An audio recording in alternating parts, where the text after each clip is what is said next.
Right. Can we start from here? Yes. This is called the selfie wall. So you need to take a selfie here. Okay. But all of our visitors, as you can see, when they come, they sign that they were here as a token. It's a remembrance. Can we take the selfie? Yeah, let's take the selfie. Yeah. I think we could start with the selfie already. So it must be a selfie. Someone it has to be. It's called the selfie wall, not the take my picture wall. Okay. Stand here on this side. Makes it easier. All right. Yeah. All right, so show us in there. All right. Welcome to Imagine We. Yes. Wow. Right. So this is where the magic happens. Well, this is one room of where the magic happens, and so we have a lot of bestsellers. You can pick a book randomly, and it will be a bestseller. And guys really read these books, or they're just here for display? So no, we have a few books that are super successful that people really like, and we have books. For instance, Harry Potter has obviously you know Harry Potter, but yeah. So people come in, they register, they borrow books, they take them. So it's home. like a library. It is like a library. It is like a library. Very much like a library. I see a lot of art going on. Yes. Just take me so these are actually made by kids. Okay. So this is so there's also a lot of recycling here. I don't know if you are noticing. This is old magazines, right? And then they make activities. Let me see. So this is a So this is a small kid that made this. Young. The ones you go to read for, and then no. So we have a few activities that happen here, but we also have a back room for kids for where they actually go and read for real. We'll show you there actually as well, and so our shelves were made by the team. Everything was made by the team, and it's just a beautiful story. We had zero money at the beginning, and we had to recycle wood. There was a shop that was closing. We picked up all the little pieces. These are, you can see that these are actual ladders, right? And then we repainted, and you know what? We said, let's start with what we have. Right. And I hear you're the one who actually came up with most of the interior concepts. Yes, I had to.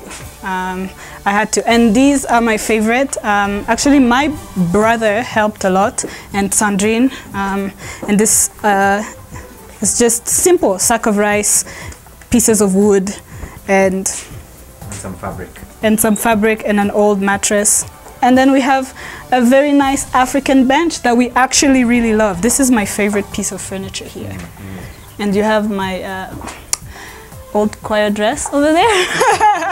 And what does this say about starting small?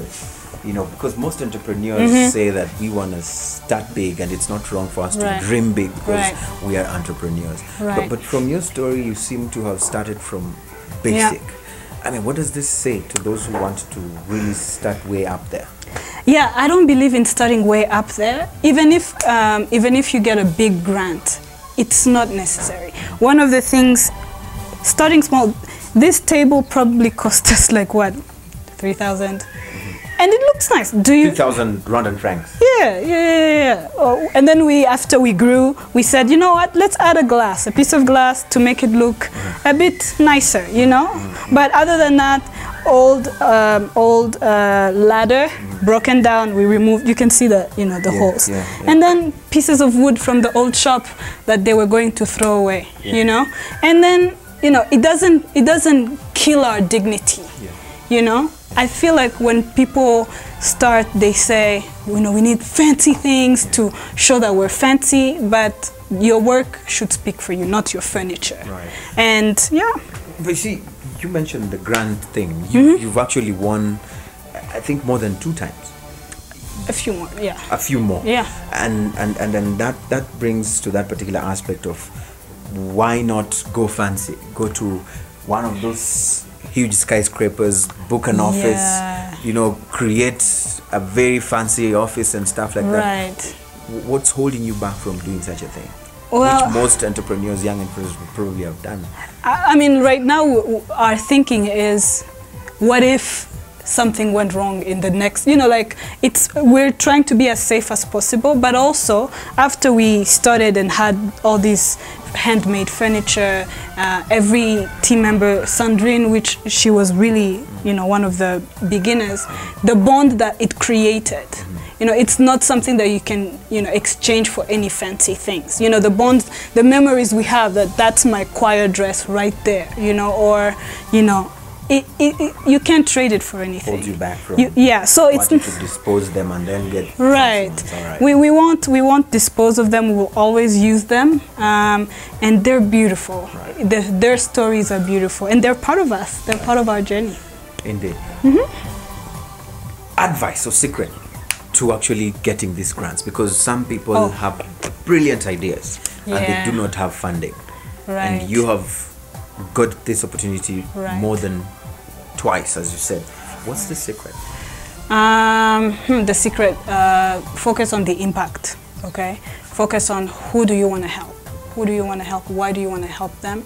And why do they need that help? You know, most people think that they have a great idea and right away people are going to see that their idea is great. No, they're not going to see that. You need to tell a story. You need to tell a story of, you know, if I'm not here, this is how people are going to be affected, right? And tell a story, focus on the impact, not on the money. And get a lot of people behind you. You know, right now we can get backed up by, you know, Aquila, we can get backed up by Imbuto Foundation. We can get backed up by many people who trust us now, but that's not the main point. The main point is for the reading culture to grow and illiteracy to be eradicated. And what's their story?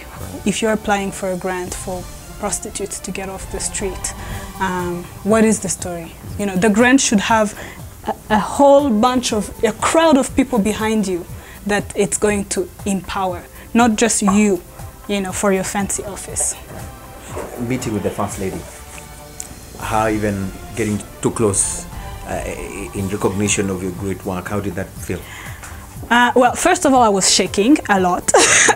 Wow! I didn't know how to stand in front of the First Lady. How does that work? And it all happened too quickly. I feel like I never really, you know, I feel like I never grasped the moment. I really wish that it was on slow motion so that I can go back. But we did take a few pictures, and even when I look at them, I feel like someone else was in my body because I didn't. It was too fast. You were too nervous? Too nervous. Moment, too many things were happening. If you were not nervous, what would you have done differently? Or if you got that chance again today and you had a moment to sit down with her, have a chat one-on-one, tete-a-tete, what would you tell her? I would really thank her. Yeah, I would thank her for her passion for kids, for children, which is my passion as well. Her passion for the country. She's not just a First Lady who sits, she's a First Lady who actually gets in the dirt and gets involved. I would thank her for believing in us, you know. We were, by the time Imbuto Foundation chose us, we were, you know, a few months old. We were like nowhere, we had no idea what we were doing, but she saw something in us that made other people see something in us. I would tell her, hey, look at where we are now, and that's because you believed in us. So I would really thank her, probably give her a hug and cry. I don't know. Do you have any more space to want to show? Yes, well, outside. Outside.